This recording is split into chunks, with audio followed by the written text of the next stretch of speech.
Hola, buenas tardes a todos. Seguimos con la asignatura Fabricación Asistida por Ordenador 2 del Máster Universitario en Diseño y Fabricación de la Universidad Jaume I de Castellón. Estamos ya en el tema 5. Esta va a ser la tercera parte del tema 5. Ya sabéis que os comenté el primer día que el tema lo dividíamos en tres partes para hacerlo más fácil, lo más llevadero y así juntarlo con las sesiones de laboratorio por ordenador, ¿vale? De simulación de inyección por ordenador con SolidWorks. Vale, en la parte del tema 5 conceptos básicos de inyección, que es el tema que os comento que vamos a finalizar hoy, vamos a ver un poco la parte fundamentos. La parte fundamentos haría referencia a la parte del sistema de inyección, la parte del sistema de alimentación, perdón, los tipos de moldes, tipos de puerta de entrada, localización de la puerta de entrada, etcétera. Todo lo que hace referencia a entender cómo se debería de diseñar el sistema de alimentación de una pieza, ¿vale? De inyección. Es lo que vamos a ver luego en el laboratorio. Vamos a analizar una inyección, un proceso de inyección de plásticos, pero modelando el sistema de alimentación, el bebedero, el pozo del bebedero, la puerta de entrada, etcétera. Entonces aquí vamos a ver un poco las guías, las recomendaciones que se debe de seguir en cuanto al diseño del sistema de alimentación. Y luego veremos la parte de análisis del proceso de inyección. Ya vimos que dentro del ciclo de inyección pues tenemos la parte de análisis del llenado, análisis de compactación y análisis de enfriamiento. Ya vimos la parte de análisis de llenado y hoy veremos la parte de compactación, que igualmente está relacionado con la sesión de laboratorio que veremos a continuación. Vale, en cuanto a lo que es fundamentos o recomendaciones cara al diseño del sistema de alimentación de una pieza de inyección, empezaríamos un poco con lo que es la parte del bebedero. En la parte del bebedero, si veis aquí en esta imagen, tendríamos el bebedero, aquí tenemos el bebedero, el sistema de alimentación, diferentes bifurcaciones para llegar a diferentes cavidades. Aquí tendríamos un molde multicavidad. En el tema del bebedero, cómo diseñar el bebedero, la parte de la dimensión superior que tendríamos aquí está condicionada con la dimensión de la tobera. Aquí tendríamos un ejemplo, tres ejemplos de tres toberas con su correspondiente bebedero, ¿vale? Ya en el molde. Entonces, lo que es importante hay que tener en cuenta que el diámetro del bebedero en la parte superior debe ser un poco más grande que el diámetro de la tobera. ¿Vale? No podemos tener un diseño parecido a este de aquí en la que el diámetro de la tobera es algo mayor al del bebedero o incluso no acopla bien la tobera con la entrada del bebedero. ¿Vale? Que tendríamos pues una pérdida de material a la hora de inyectar, o saldría un poco material y no habría una inyección correcta. Estos dos otros ejemplos pues serían un diseño de bebedero correcto. ¿Vale? En cuanto a lo que es luego la longitud y la forma del bebedero, la longitud suele estar entre 50 y 90, 100 milímetros, suele ser la longitud típica del bebedero, aunque esto depende del tamaño de pieza a inyectar. ¿Vale? Ahí en los apuntes tenéis alguna tabla en la que se ve un poco la longitud recomendada del bebedero en función del peso de la pieza a inyectar. Y luego lo que es la geometría, pues tiene que ser una pieza, eh, una geometría ausada, suele ser cilíndrica preusada, sería una especie de tronco cono, con una inclinación de 1 a 3 grados para facilitar la extracción. Que pensar que aquí obviamente el molde es un molde permanente, es un molde de aluminio o de acero para herramientas. Se va a abrir el molde y se va a expulsar la pieza. Para facilitar la expulsión de la pieza debemos de dejar cierta inclinación, ciertos ángulos de salida. Aquí para lo que es el bebedero se recomienda de 1 a 3 grados para facilitar la extracción. ¿Vale? Eso en cuanto a lo que es el bebedero. En la parte final del bebedero, aquí tendríamos, por ejemplo, un molde multicavidad con 4 cavidades. Inyectaríamos por aquí abajo. Este sería el sprue, que en inglés es el bebedero, y luego llegaríamos al pozo del bebedero, y luego tendríamos la bifurcación, el sistema de alimentación, bifurcado en dos y luego otra vez bifurcado en dos, para llegar a 4 cavidades independientes. Entonces, siempre que tenemos el bebedero, siempre se tiene que diseñar el pozo del bebedero. El pozo del bebedero se suele diseñar con esta geometría aquí. Suele tener una longitud de 1 a 1,5 veces el diámetro de la parte inferior del bebedero. ¿Vale? Si tenemos un bebedero que acaba en 8 milímetros de diámetro, pues la longitud del bebedero, del pozo del bebedero, debería ser de en torno a 8-12 milímetros de longitud, con el mismo diámetro. ¿Vale? Esta zona es importante porque como lo primero que se inyecta, que pasa por el bebedero, caería en el pozo del bebedero, la primera parte del flujo, del frente de flujo, suele estar contaminado porque por lo que es el contacto con la atmósfera, ¿no? El contacto con el aire.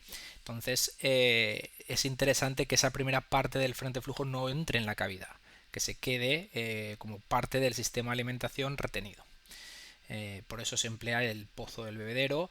A la vez, en todos los canales de alimentación, cuando hay bifurcación, se suele añadir algún pequeño pozo también, ¿vale? Como sería un poco este de aquí, ¿vale? Que vuelve a ser para retener el frente de flujo que va avanzando por su posible contaminación con el aire que va, digamos, empujando dentro del molde. Los canales de alimentación, la geometría de los canales de alimentación, pues hay diferentes geometrías. Aquí hay un poco los más recomendados y los menos recomendados. Se suele recomendar lo que es más la parte de canales de alimentación cilíndricos o trapezoidales, y estos otros son menos recomendados porque digamos que hay una mayor pérdida de calor en estos, hay una mayor área de contacto por unidad de volumen, con lo cual se enfría más rápidamente el frente de flujo, el polímero inyectado, y pues complica un poco más la inyección. Los canales de alimentación, la clave un poco de los canales de alimentación han de ser lo más cortos posibles, porque hay que entender que todo lo que es el sistema de alimentación no forma parte de la pieza final, es parte que luego habrá que retirar de la pieza final, trocear y reutilizar en una siguiente inyección. Entonces no interesa que sea muy grande esa cantidad. Ahora bien, si es muy pequeña los canales de alimentación, lo que va a ocurrir es se va a necesitar una gran presión para poder inyectar el material y que pase por el sistema de alimentación y la cavidad, y entonces podemos tener problemas en cuanto a la hora de inyectar la cavidad, de conseguir el llenado de la cavidad. ¿Vale? Entonces, se suele hacer los canales de alimentación para que haya unas pérdidas de presión en torno al 20%, 15-20% del total. ¿Vale? Porque si hacemos unos canales de alimentación muy grandes para que la caída de presión sea muy baja, el problema que tenemos es que estamos perdiendo mucho material. Habrá mucho material en el sistema de alimentación que no nos sirve para nada, y además tardará mucho tiempo en enfriarse la pieza si los canales de alimentación son muy grandes. Y estamos incrementando el coste de la operación de inyección, el ciclo, estamos incrementando el tiempo de ciclo de inyección. ¿Vale? Entonces ahí hay un cierto equilibrio que hay que buscar en el tamaño de los canales de alimentación. ¿Cómo diseñar correctamente los canales de alimentación? Es importante también que haya ese incremento que veíamos aquí de presión, una caída de presión del 20% similar, porque eso va a suponer también un incremento de temperatura gracias al efecto de cizallado, y facilita también luego el llenado de la cavidad del molde. Por tanto, es importante el correcto diseño de los canales de alimentación. Como decía, pues para un correcto diseño se suelen emplear pues tablas, por ejemplo, como estas, en la que en función de el peso del material de nuestra pieza que se quiere inyectar, en función del espesor de la pieza, el espesor medio de la pieza que vamos a inyectar, pues tenemos un diámetro recomendado del sistema de alimentación. ¿Vale? Estas gráficas de la izquierda valdrían para este tipo de materiales, ABS, poliestireno, etcétera, y para polietileno, polipropileno, etcétera, pues tendríamos esta otra gráfica, ¿vale? Según fabricantes hay muchas tablas similares a estas que se pueden encontrar en la bibliografía. Eso sería en cuanto al sistema de alimentación. Luego el sistema de alimentación va bifurcándose y al ir bifurcándose estamos llevando menos material, con lo cual la sección tiene que disminuir. Para más o menos una forma rápida de calcular cuál es la dimensión de esa bifurcación, cómo se reduce el tamaño de esa en ese canal de alimentación, podemos emplear esta expresión de aquí. ¿Vale? Esta expresión de aquí es el diámetro que se va a bifurcar es igual al diámetro resultante por el número de ramificaciones que tiene esa bifurcación elevado a 1/3. ¿Vale? Por ejemplo, haciendo un caso rápido aplicado, tendríamos 4,76 sería el valor de f. Aquí este 4,76 de este canal de alimentación se va a bifurcar en 2, con lo cual n sería igual a 2. Y esto sería 1/3, con lo cual 4,76 igual a d sub b por 2 elevado a 1/3. Esto equivale más o menos a 1,2 o similar. Más o menos es en torno a un 20% de reducción. ¿Vale? Entonces si hacéis el cálculo veréis que de 4,76 pasamos a 3,78. Si 3,78 lo bifurcamos de nuevo en 2 pasamos a 3 milímetros y así sucesivamente. ¿Vale? Entonces tendríamos un poco aquí el cómo calcular las dimensiones en un sistema de alimentación con bifurcaciones, con ramificaciones. También se recomienda siempre en las ramificaciones o cuando hay variaciones de dirección, siempre dar un cierto radio de acuerdo para evitar problemas del frente de flujo, ¿no? Problemas de turbulencias o similar.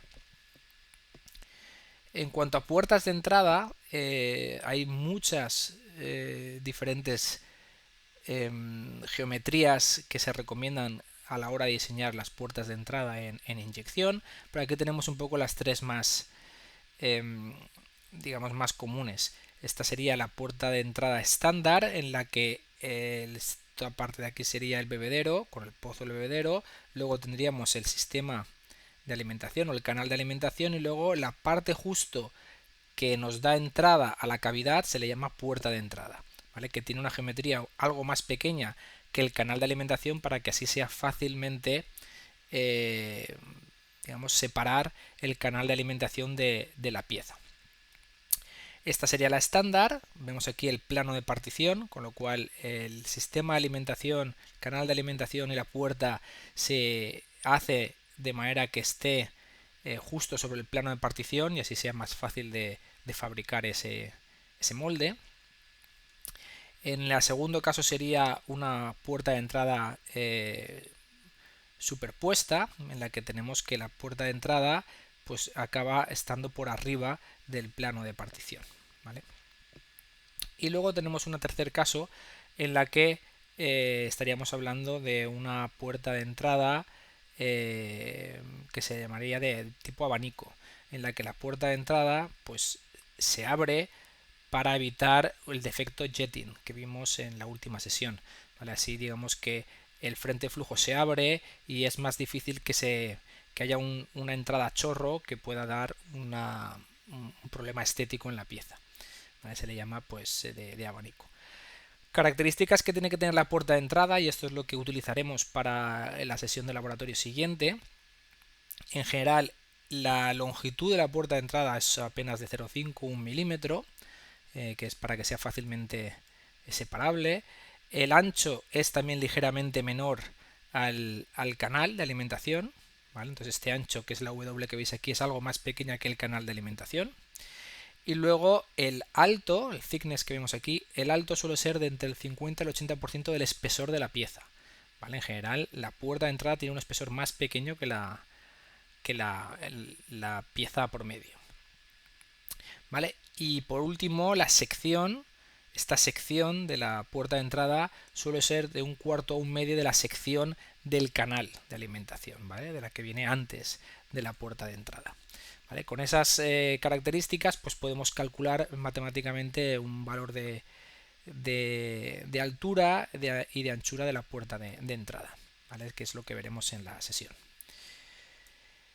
En cuanto a localización de las puertas de entrada, ¿dónde debemos de localizar las puertas de entrada para conseguir un buen patrón de llenado? Aquí tenemos algunos ejemplos. Vamos a ver un poco qué características definirían estos tres ejemplos para más o menos entender qué es lo que buscamos con la localización de la puerta de entrada. En este caso sería una puerta de entrada de tipo abanico, el fan gate, que se dice en inglés. Entonces entraría por aquí el material, aquí se abriría, de manera que al final entraría un frente de flujo que sería más o menos de esta manera, como se ve en las líneas. Este sería una pieza con muy buen diseño de puerta de entrada. Tendríamos un flujo unidireccional en la que digamos que no hay ningún tipo de problemas de sobrecompactación, de líneas de soldadura o similar, con lo cual tendríamos un bajo alabeo, ¿no? Una baja deformación o que se pueda retorcer la pieza. En este otro caso tendríamos pues 1, 2, 3, 4 y 5 puertas de entrada, ya serían puntuales, en la que aquí vemos un poco el frente de flujo que ocurre. Enseguida este frente de flujo se uniría al siguiente, pero se unirían de forma en paralelo, con lo cual lo que acabaríamos teniendo sería un frente de flujo muy parecido al de la puerta de entrada en abanico, solo que en estas zonas de aquí pues tendríamos unas pequeñas líneas de unión. No llegarían a ser líneas de soldadura porque van en paralelo los flujos, pero darían una pequeña podría dar un pequeño problema a lo mejor de estético o similar, pero tendríamos una muy buen patrón de llenado y por tanto pues una baja pocos problemas de alabeo o similar, ¿vale? De problemas geométricos dimensionales. Y aquí tenemos un tercer caso en la que tendríamos 4 puertas de entrada, pero que serían pues no desde un lateral, sino sería directamente perpendiculares, ¿vale? Entonces ahí como se ve en círculo sería el flujo, el frente de flujo, como iría avanzando en círculos, y lo que se ve claramente es aquí habría un choque, digamos, entre los flujos, con lo cual líneas de soldadura, defectos que tendríamos aquí, marcas claramente. Luego aquí habría zonas más sobrecompactadas, mientras que estas zonas de aquí serían zonas poco compactadas, con lo cual estaríamos hablando de una pieza con problemas de distorsiones dimensionales importantes, ¿vale? Entonces, pues aquí se ve un poco qué es lo que se busca en lo que es la localización de las puertas de entrada. Siempre que sea posible las puertas de entrada, lo que se va a buscar es que se consiga un flujo balanceado, que se llama. Es decir, que la pieza o todas las zonas de la cavidad se llenen en el mismo tiempo posible, ¿vale? En el mismo tiempo, de la mejor manera posible. Aquí, por ejemplo, vemos que se hace la inyección en este punto y claramente el frente de flujo sería más o menos así circular, pero enseguida llegaría a estas zonas de aquí, a la zona P2, mientras que tardaría mucho en llegar a la otra zona, a la zona P1.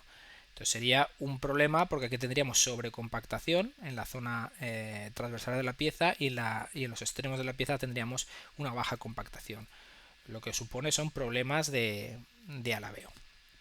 Lo que hay que intentar es, como decía, que haya un flujo balanceado, es decir, que más o menos todos los caminos que va a recorrer el frente flujo se recorran en el mismo tiempo. Aquí, por ejemplo, tendríamos 2 puertas de entrada y ahora con esta distribución pues sí que tendríamos que más o menos toda la pieza se llena al mismo tiempo y no habría esos problemas de sobrecompactación. Inconveniente, claramente aquí habría una línea de soldadura. Este frente de flujo y este frente de flujo chocaría aquí y tendríamos una línea de soldadura. Un defecto estético y posiblemente también mecánico, ¿vale? Pero no habría esos problemas de distorsiones dimensionales como el anterior. Posibilidades de mejorar este otro caso, el caso anterior, sería hacer uso de barreras o aceleradores modificando el diseño de la pieza.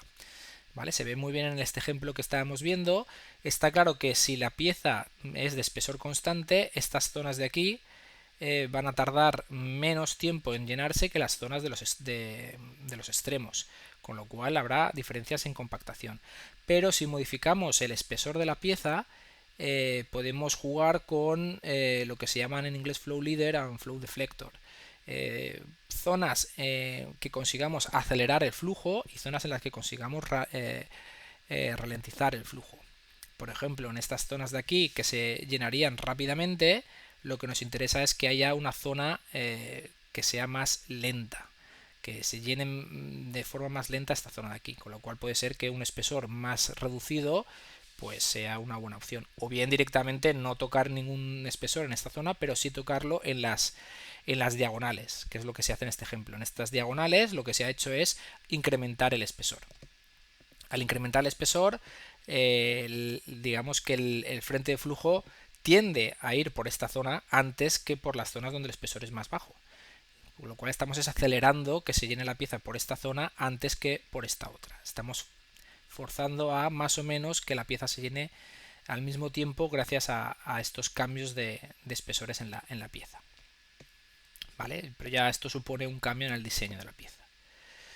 Algunas otras características en cuanto a la localización de las puertas de entrada, pues bueno, siempre se va a buscar minimizar la longitud de frente de flujo, siempre que sea posible. Eso, por ejemplo, supone inyectar siempre pues, en las zonas más o menos del centro de la pieza, ¿no? Si inyectamos por la parte central de la pieza, podemos esperar a que más o menos todos los laterales de la pieza se llenen al mismo tiempo. El inconveniente puede ser en piezas muy largas. En piezas muy largas puede haber problemas de formaciones. Entonces ahí se interesa que se haga por un lateral. Aquí tenemos el ejemplo. Si inyectamos en el centro esta pieza, evidentemente aquí esta zona se llenaría al mismo tiempo que esta otra, pero habría una sobrecompactación en esta parte central con respecto a las anteriores, respecto a los extremos, lo que supone distorsiones.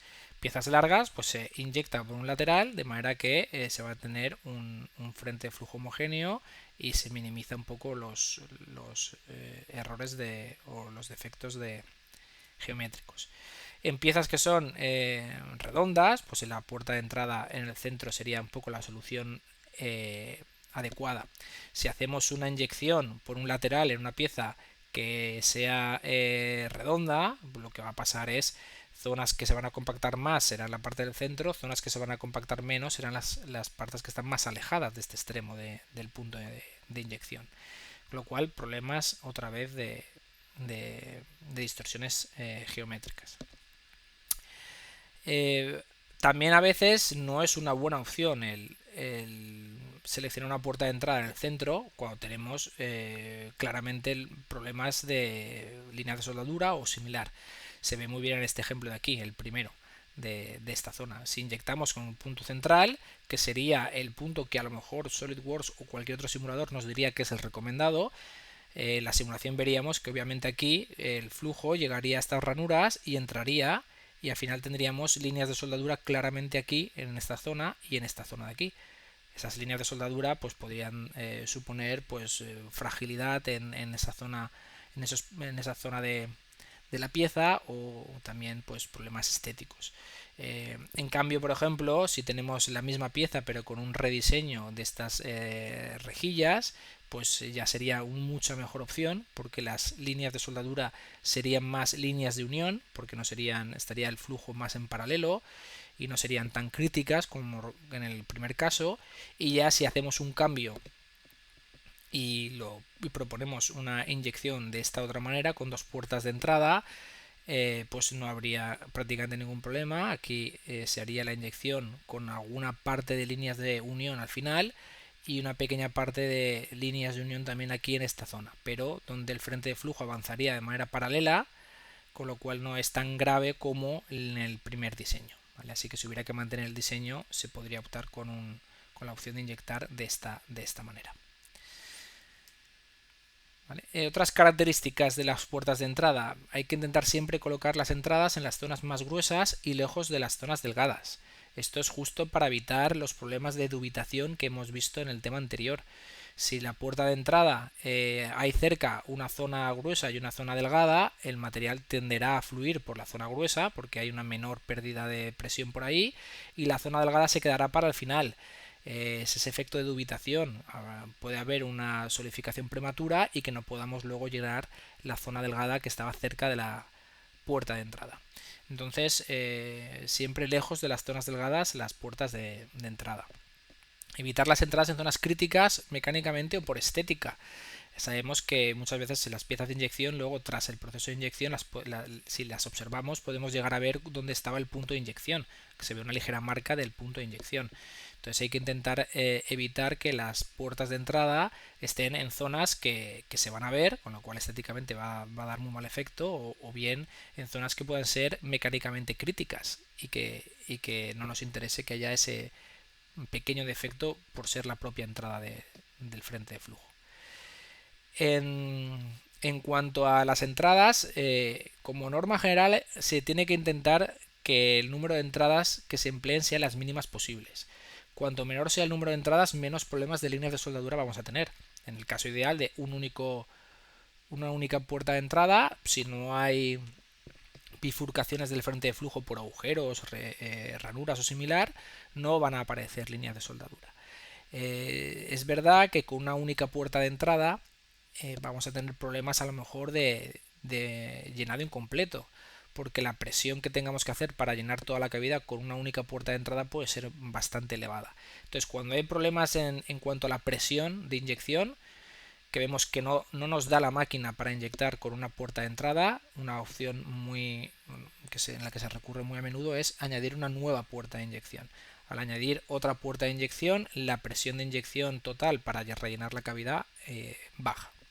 ¿Vale? Entonces es interesante añadir puertas de entrada si tenemos dificultades de llenado por limitaciones en presión de máquina. Sí que es verdad que, como ya vimos, en el simulador, en las simulaciones que se hacen de inyección, muchas veces se simula directamente el diseño, no se añade todo lo que es el sistema de alimentación, bebedero, etcétera. Eso ya se hace cuando ya se está seguro más o menos de la pieza que se va a inyectar.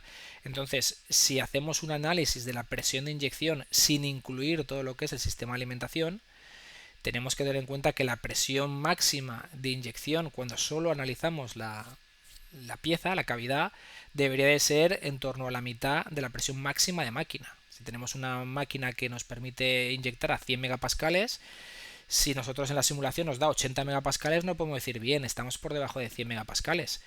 Pero a esa pieza luego hay que ponerle el sistema de alimentación, el bebedero, etcétera. Entonces al final no nos va a dar la máquina, porque ahí va a haber una pérdida de presión. ¿Vale? Por eso en SolidWorks, por ejemplo, nos sale la pieza en verde cuando la presión de inyección es del 66% menos de la presión máxima de máquina, lo que nos indica que aún añadiéndole el sistema de alimentación vamos a ser capaces de inyectar. ¿Vale?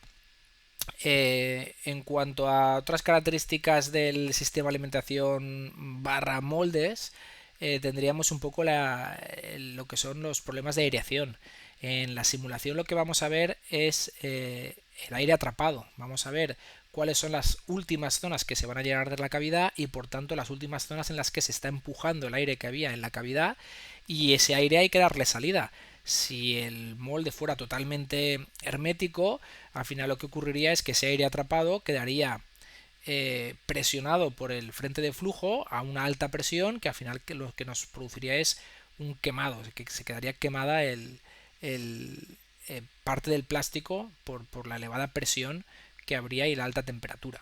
Entonces hay que permitir que salga ese aire atrapado. ¿Y cómo se hace eso? Pues generando unas pequeñas ranuras, unos pequeños taladros en el molde para que pueda salir el aire y no salga el polímero fundido, sino que salga simplemente el aire.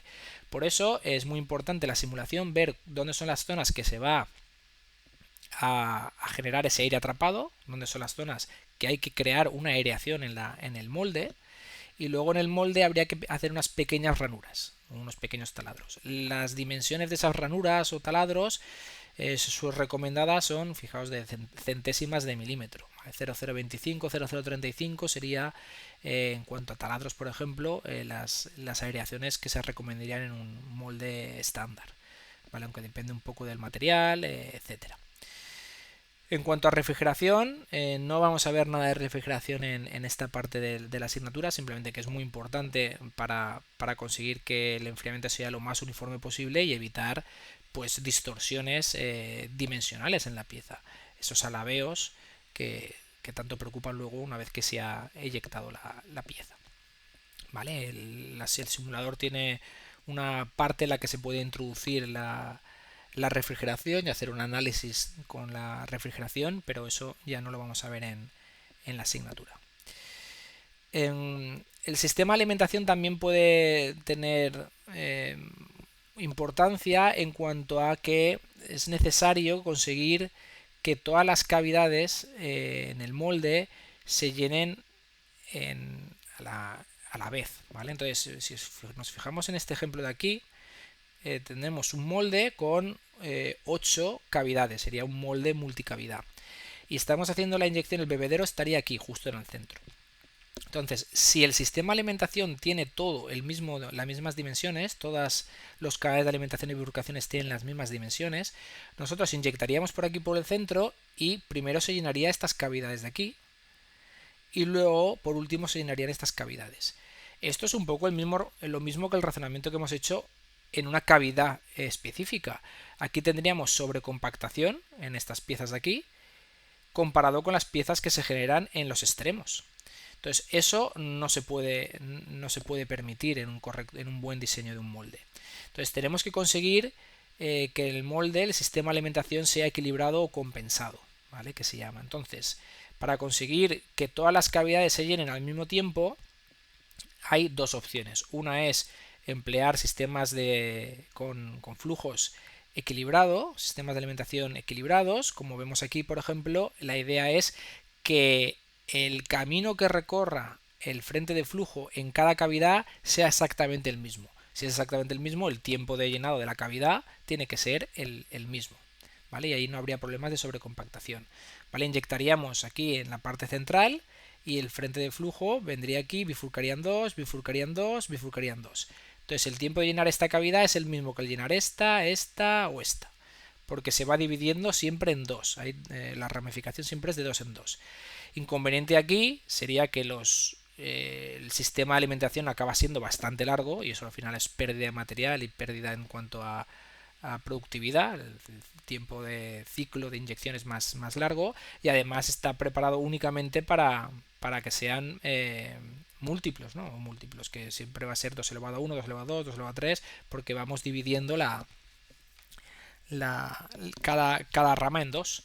Entonces tiene que ser este número de cavidades, debería haber en el molde. Otra opción es el diseño de sistemas de alimentación compensados. En este caso lo que se hace es modificar la geometría del canal de alimentación para incrementar la resistencia al flujo en las zonas que están más cerca del bebedero y hacer que haya menor resistencia al flujo en las zonas más alejadas al bebedero. De manera de que más o menos se compense la distancia que hay, haciendo que el frente de flujo se acelere o se reduzca, ¿no? Se ralentice. Aquí tenemos el ejemplo. Aquí, por ejemplo, estaríamos viendo que estas cavidades de aquí, que están más cerca del bebedero, tiene un diámetro del canal de 2,25 milímetros, mientras que estos últimos de aquí mantiene prácticamente la del canal principal y tiene 4,5 milímetros. Se inyectaría desde el centro y el frente de flujo se aceleraría y llenaría primero estas cavidades, o cuando empieza a llenar esta cavidad estaría empezando también a llenar esta otra. ¿Vale? Los programas de simulación ya hacen unos cálculos, unas optimizaciones para que se obtenga cuál es la relación que tiene que haber de dimensiones entre los diferentes canales de alimentación. ¿Vale? Esto lo tenéis en la práctica de laboratorio de hoy, solo que no vamos a entrar en ello porque al final el tiempo de cómputo es bastante elevado, pero que lo podéis probar y podéis hacer algunas pruebas con SolidWorks Plastics, que es lo que tenemos hecho en ese guión, ¿vale? Si seguís el guión. Por último, simplemente vamos a ver los tipos de moldes, moldes de 2 placas, de 3 placas y algún otro más, para sobre todo ver la limitación que tiene en cuanto al diseño del sistema de alimentación. ¿Vale? Es importante saber de qué tipo de molde, con qué tipo de molde vamos a trabajar para saber cuál es la limitación en cuanto al diseño del sistema de alimentación. Entonces, en un molde de dos placas, que es lo más habitual, tenemos una placa fija y una placa móvil. Aquí tenemos un poco el ejemplo. Tenemos, esta sería la placa móvil, sería la de la izquierda, y la placa fija sería la derecha. La parte de la derecha es donde va aquí la tobera de la inyectora, se inyecta, esto sería el bebedero, el pozo del bebedero, el canal de alimentación y luego ya tendríamos las cavidades, ¿vale? Aquí tendríamos un molde con dos cavidades, ¿vale? Y los diferentes canales de enfriamiento, de refrigeración. Entonces, una vez que se hace la inyección, lo que es la parte móvil se mueve de manera que tira de la pieza, se lleva la pieza con él y luego los expulsores golpean para sacar la pieza, ¿vale? Entonces este sería el típico molde de dos placas. Características importantes a tener en cuenta aquí: el sistema de alimentación va a estar, digamos, unido a la pieza y es posterior. Posteriormente es cuando se tiene que retirar y separar la pieza del sistema de alimentación, ¿vale? Hay que hacer eso pues de forma manual. Eso por un lado, y por otro, la entrada, la puerta de entrada tiene que ser siempre por un lado de la cavidad. Digamos que la entrada tiene que ser por un lado, no podemos entrar perpendicular a la cavidad. Para la entrada perpendicular a la cavidad tenemos que emplear un molde de 3 placas. Entonces, con moldes de 2 placas, la entrada siempre tiene que ser lateral, ¿vale? Como vemos aquí. Si vemos ahora el molde de 3 placas, el molde de 3 placas, como bien su nombre indica, tenemos un molde con 3 placas. Tenemos la placa fija, en la que estaría aquí la tobera de la inyectora, el bebedero, el canal de alimentación, el pozo del bebedero, y todo esto, digamos, está en la segunda placa, donde también tenemos la parte del canal de alimentación que nos va a llegar a la cavidad del molde. ¿Vale? Entonces tendríamos la cavidad del molde y parte de la cavidad del molde en la segunda placa y en la tercera. Entonces estas dos placas se mueven, son móviles, y lo que conseguimos de esta manera son dos cosas. Una, que el sistema de alimentación se separe de la pieza de forma automática, y la segunda es que el sistema de alimentación puede llegar a la cavidad de forma perpendicular, no tiene que entrar de manera lateral, como en el caso de de dos placas. ¿Vale? Vamos a ver aquí un vídeo para que veáis un poco la inyección con un molde de 3 placas. ¿Vale? Si fijáis, aquí está el sistema de alimentación y luego con los expulsores se separa las piezas. ¿Vale? Entonces, la parte fija, las otras dos partes móviles, inyección, se separan las dos mitades, ya tenemos caído el sistema de alimentación y luego en la siguiente se retira la pieza, se separa la pieza. ¿Vale? Por último, tendríamos los moldes de canal caliente.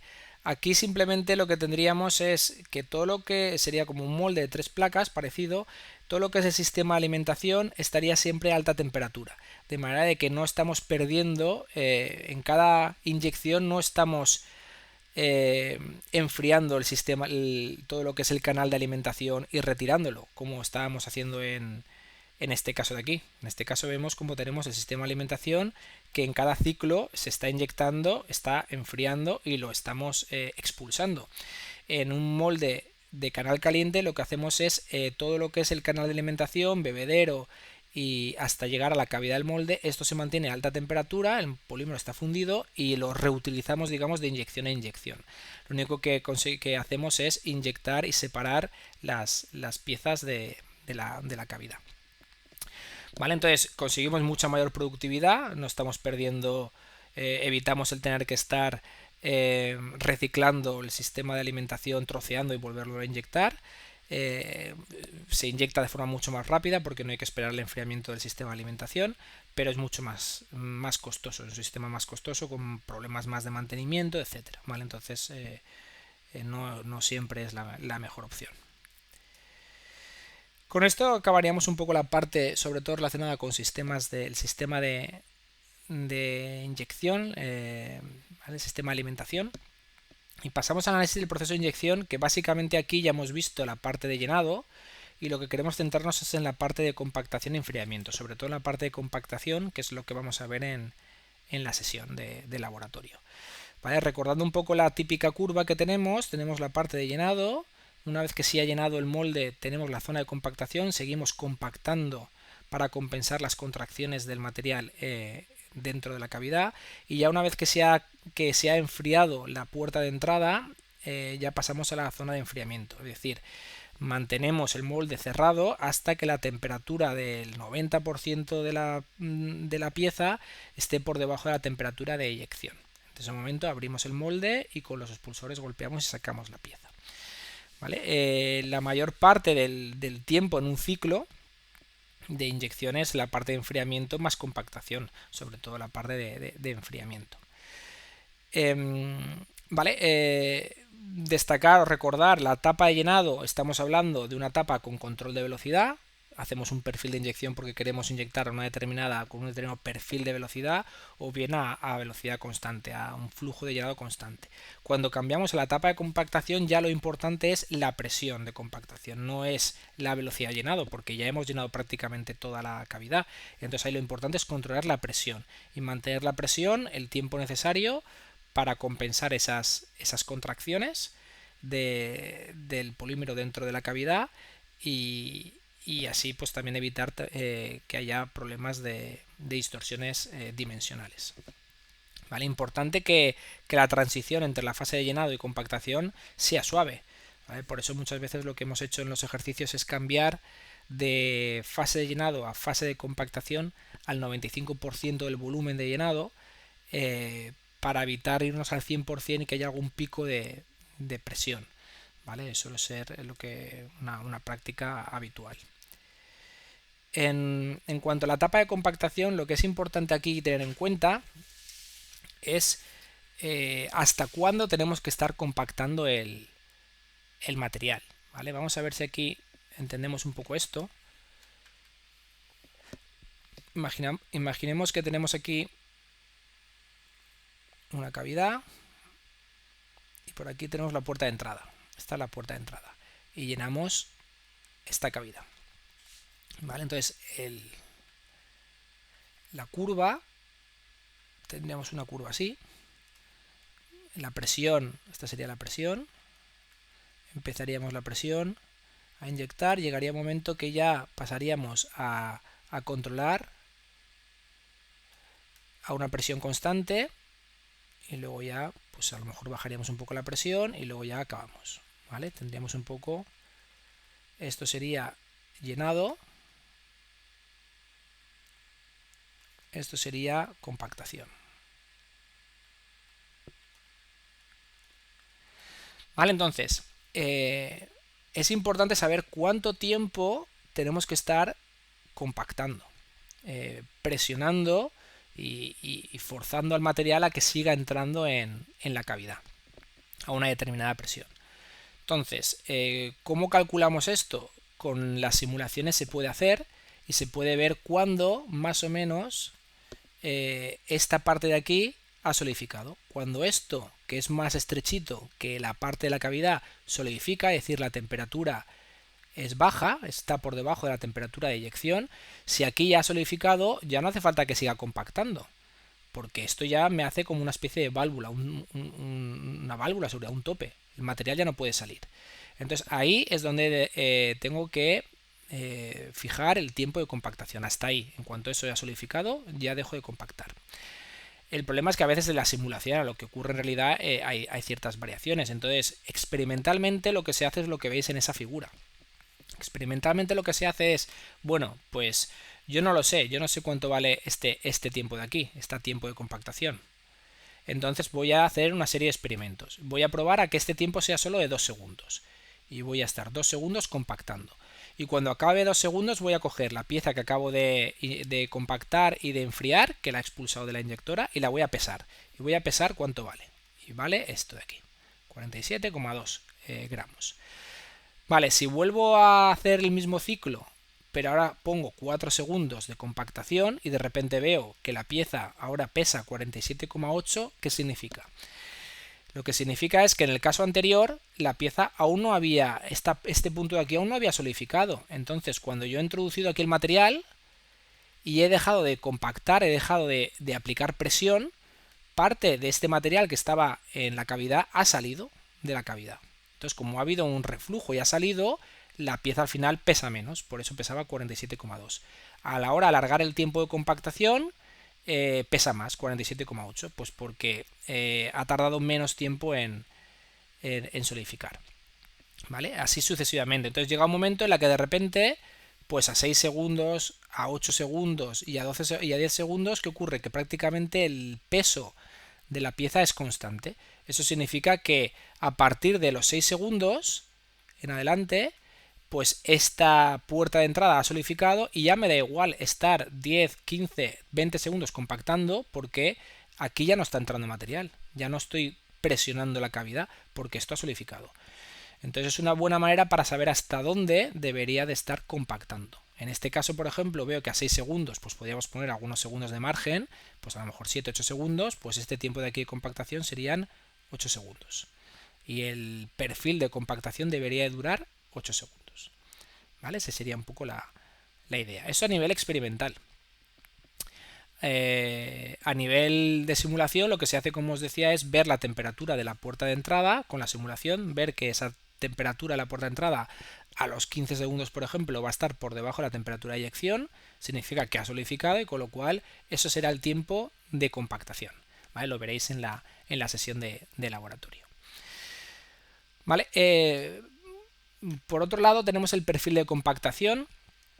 El perfil de compactación, ahora luego lo veremos, pero básicamente lo que tenemos es...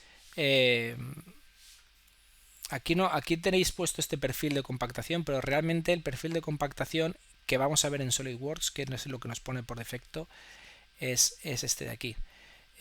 Cuando pasamos... ¿Vale? Es lo que hemos dibujado antes, básicamente. Cuando pasamos, esto es llenado, ¿vale? Y esto es compactación.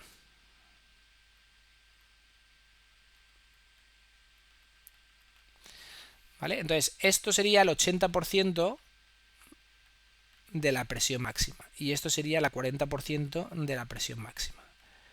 Eso es lo que nos recomiendan el simulador de SolidWorks Plastics.